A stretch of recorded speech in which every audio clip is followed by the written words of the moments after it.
Assalamualaikum warahmatullahi wabarakatuh. Saya di sini akan menjelaskan tentang perbedaan antara haid, nifas, dan istihadah. Banyak kaum hawa yang tidak mengetahui antara perbedaan darah haid, nifas, dan istihadah. Dalam Islam, batasan waktu haid paling minimal adalah sehari semalam dan paling lama ada 15 hari, 15 malam. Umumnya haid terjadi selama 6-7 hari, sebagaimana dikutip dari fikih yang ditulis Siti Nurul Ainumil Munirah. Dalam kondisi haid, perempuan tidak diperbolehkan sholat, puasa, baca Al-Quran, masuk masjid, dan hubungan suami istri. Ketika perempuan melahirkan, itu darah haid. Sekarang darah nifas.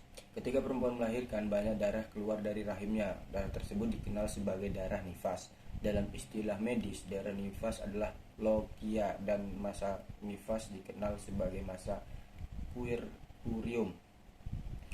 Lazimnya masa nifas adalah sekitar 40 hari dan paling lama 60 hari. Adapun ketentuan perempuan nifas tidak berbeda dengan perempuan haid.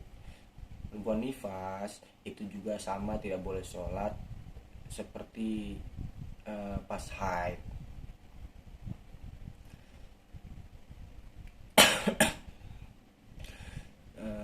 Darah nifas itu keluar saat setelah lahiran. Jadi 1 tahun sekali, belum tentu deh. Pokoknya darahnya keluar setelah lahiran. Terkait perbedaan darah haid dan nifas, banyak respon menyatakan darah nifas lebih banyak dan lebih deras daripada darah haid. Yang ketiga ada darah istihadah. Darah yang keluar dari rahim di luar masa haid dan nifas. Darah istihadah dapat keluar sewaktu-waktu. Bisa jadi sebabkan penyakit atau sebagainya. Sebagai misal, para ulama menyatakan bahwa masa haid paling lama 15 hari, 15 malam. Apabila darah masih keluar dari rahim melebihi 15 hari 15 malam, maka sisa darah selepas hari itu dinamakan darah istihadah.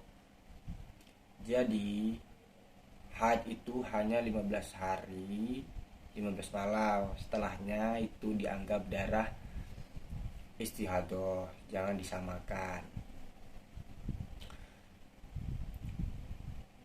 Perempuan yang keluar darah istihadah tetap wajib berpuasa, wudhu, sholat, tawaf, masuk masjid, dan memegang Al-Quran. Setelah darah haid, jika masih ada darah lagi, itu berarti darah istihadah, dan itu diwajibkan untuk sholat. Penyucian diri dari haid. Yang pertama, membaca basmalah. Yang kedua, membaca niat mandi wajib. Menyuci kedua tangan sebanyak 2 kali atau 3 kali. Pengguyuran seluruh tangan kiri dengan tangan kanan. Penyucian kemaluan dan bagian lain dengan tangan kiri. Jadi penyuciannya itu menggunakan tangan kiri, jangan tangan kanan. Penyucian tangan setelah membersihkan kemaluan dengan sabun. Setelah menyuci kemaluan, basuh kembali tanganmu dengan sabun. Yang ketujuh adalah berwudu yang sempurna seperti ketika hendak sholat. Yang kedelapan, menyiramkan air ke atas kepala sebanyak 3 kali. Yang 9, mengguyur air ke kepala sebanyak 3 kali sampai ke pangkal rambut dan kulit kepala dengan menggosoknya. Pangkar rambut itu ujung rambut. Yang terakhir, mengguyur air ke seluruh badan dari sisi kanan lalu ke sisi kiri. Itu cara pencucian darah haid. Sedangkan pencucian darah nifas itu sedikit berbeda. Setelah membaca niat mandi nifas, lalu bisa dilanjutkan dengan tata cara mandi wajib selanjutnya sesuai urutan berikut. Membasuh kedua tangan sebanyak 3 kali, membersihkan bagian tubuh di sekitar kemaluan, mencuci tangan kembali dengan sabun, berwudu, membasahi kepala hingga pangkar rambut sebanyak 3 kali, memisahkan rambut dengan jari tangan atau menggosok sih. Terakhir adalah membasahi seluruh tubuh. Sedangkan membersihkan diri dari darah istihadah itu ada tiga cara. Ada tiga. Yang pertama, mencuci kemaluan. Terlebih dahulu seorang perempuan yang sedang istihadah membersihkan kemaluannya dari darah istihadah tersebut. Jadi beda dengan haid dan nifas cara membersihkannya. Yang kedua, menutup kemaluan dengan kapas atau pembalut. Hampir sama dengan haid, seorang wanita yang sedang istihadah harus menutup kemaluannya dengan kapas atau pembalut agar darah istihadah tidak menetes keluar. Hal ini dikarenakan hukum darah adalah najis, sehingga jika sampai menetes dan mengenai tempat lain seperti pakaian atau sajadah, maka bisa membuat salat tidak sah.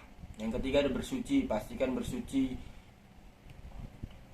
wudu atau tayamum bagi wanita yang sedang istihadah dilakukan menjelang sholat dan segera melaksanakan sholatnya itu, sebab jika wudu dilakukan saat waktu sholat masih lama, maka dikhawatirkan wudu batal karena darah istihadah kembali menetes. Itu dia tata cara mensucikan diri.